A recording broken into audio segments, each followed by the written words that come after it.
तो नमस्कार दोस्तों, स्वागत है आपका आज की एक और नई वीडियो में। आज हम आपके लिए लाए हैं सामान्य ज्ञान से टॉप 50 क्वेश्चंस। तो वीडियो को लास्ट तक ध्यान से देखिएगा। अगर आप चैनल पर नए हैं तो चैनल को सब्सक्राइब करना ना भूलें। तो चलिए बिना देरी के वीडियो को शुरू करते हैं। तो आज का हमारा पहला सवाल है कि भारत की पहली इलेक्ट्रिक ट्रेन यानी जिसका नाम डेक्कन क्वीन था वो कब चली थी। तो भारत की पहली इलेक्ट्रिक ट्रेन 1925 में चली थी। तो यहाँ पर हमारा ऑप्शन बी सही जवाब रहेगा। तो हमारा अगला सवाल है कि द डिस्कवरी ऑफ इंडिया के लेखक कौन हैं।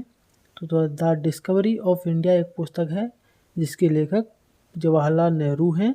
तो हमारा ऑप्शन बी सही जवाब रहेगा। तो हमारा अगला सवाल है कि लेंस की क्षमता का मात्रक क्या है। तो जो लेंस की क्षमता का मात्रक होता है वो डायोप्टर होता है जिसे डी से प्रदर्शित करते हैं। तो यहाँ पे हमारा ऑप्शन बी सही जवाब रहेगा। तो हमारा अगला सवाल है कि रेडियो तरंगों को परावर्तित करने वाली परत कौन सी है। तो जो रेडियो तरंगों को परावर्तित करने वाली परत जो है वो आयन मंडल है। तो यहाँ पे भी हमारा ऑप्शन बी सही जवाब रहेगा। हमारा अगला सवाल है कि कंप्यूटर का मस्तिष्क किसे कहा जाता है। तो जो कंप्यूटर का मस्तिष्क कहा जाता है वो CPU को कहा जाता है। तो यहाँ पे हमारा ऑप्शन सी सही जवाब रहेगा। तो हमारा अगला सवाल है कि रैम का पूर्ण रूप क्या है। तो जो रैम का पूर्ण रूप है वो रैंडम एक्सेस मेमोरी है। तो हमारा ऑप्शन बी सही जवाब रहेगा। तो हमारा अगला सवाल है कि दक्षिण भारत की सबसे ऊंची चोटी कौन सी है। तो जो दक्षिण भारत की सबसे ऊंची चोटी जो है वो अनामुड़ी है। तो यहाँ पे भी हमारा ऑप्शन बी सही जवाब रहेगा। हमारा अगला सवाल है कि आवर्ती का मात्रक क्या है। तो जो आवर्ती का मात्रक है वो हर्ट्ज है। तो यहाँ पर हमारा ऑप्शन ए सही जवाब रहेगा। चलिए अगले सवाल की तरफ चलते हैं। अगला सवाल है हमारा कि मोहिनी अट्टम किस राज्य का नृत्य है। तो जो मोहिनी अट्टम है वो केरल राज्य का एक नृत्य है। तो यहाँ पे हमारा ऑप्शन बी सही जवाब रहेगा। हमारा अगला सवाल है कि चुनाव आयोग किस अनुच्छेद में है। तो जो भारतीय संविधान में चुनाव आयोग जो है वो अनुच्छेद 324 में है। तो हमारा ऑप्शन बी सही जवाब रहेगा। हमारा अगला सवाल है कि सार्क का मुख्यालय कहाँ है। तो जो सार्क का मुख्यालय है वो नेपाल के काठमांडू में है। तो यहाँ पे हमारा ऑप्शन सी सही जवाब रहेगा। हमारा अगला सवाल है कि अंतरिक्ष में जाने वाली पहली महिला कौन थी। तो जो अंतरिक्ष में जाने वाली पहली महिला जो थी वो वेलेंटीना तेरेस्कोवा थी। यहाँ पे हमारा ऑप्शन बी सही जवाब रहेगा। अगर यहीं भारतीय महिला पूछी जाए तो वो कल्पना चावला हैं। तो हमारा अगला सवाल है कि विटामिन B12 का रासायनिक नाम क्या है। तो जो विटामिन B12 है उसका रासायनिक नाम साइनोकोबालामिन है। तो यहाँ पे हमारा ऑप्शन सी सही जवाब रहेगा। हमारा अगला सवाल है कि भूगोल का जनक किसे कहा जाता है।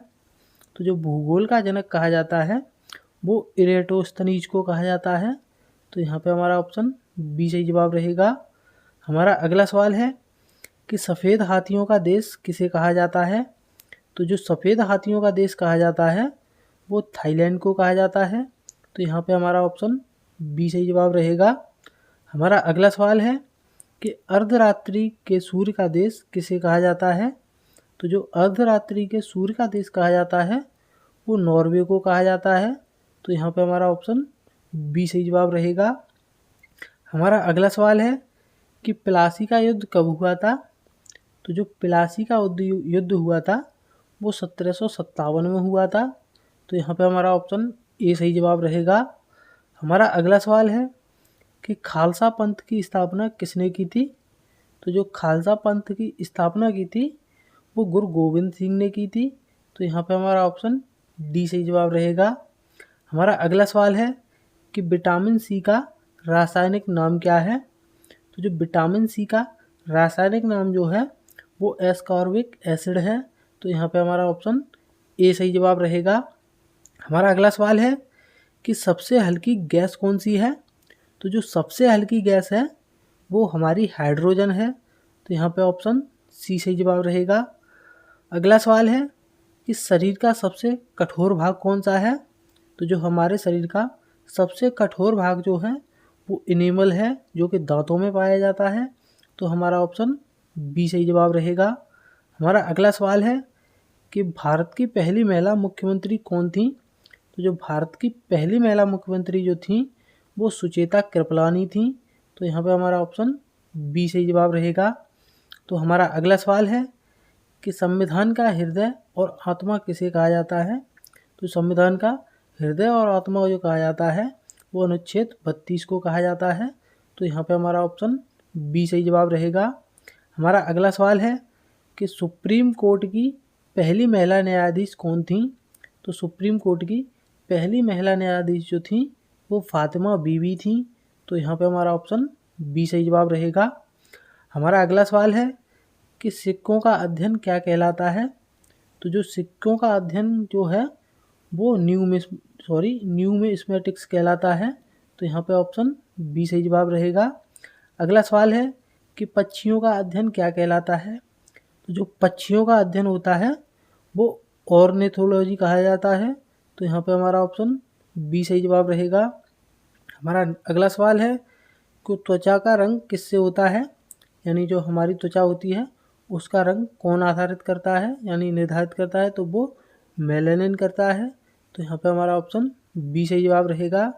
अगला सवाल है कि शरीर का सबसे बड़ा अंग कौन सा है।